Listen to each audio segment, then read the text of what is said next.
Mnanisikiza?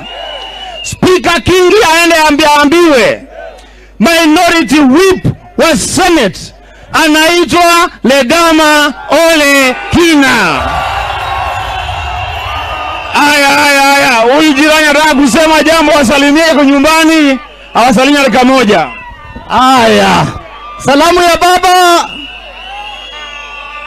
Mimi ndio Godfrey Osotsi, seneta jirani wa Vihiga, na pia kule Senate mimi ndio acting senator wa Kakamega, kwa sababu yule ambaye yuko ameenda kukaa na wale watu wameleta njaa.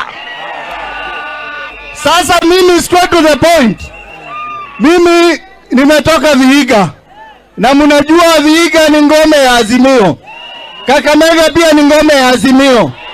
Mimi nataka kusema hivi, and I want to address watu wetu wa Luya, kwamba huyu Ruto ni muongo.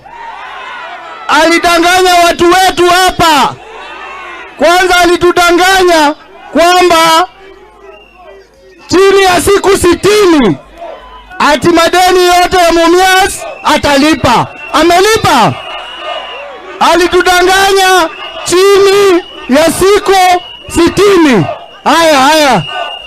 Haya vijana, haya tumekubali, we must go.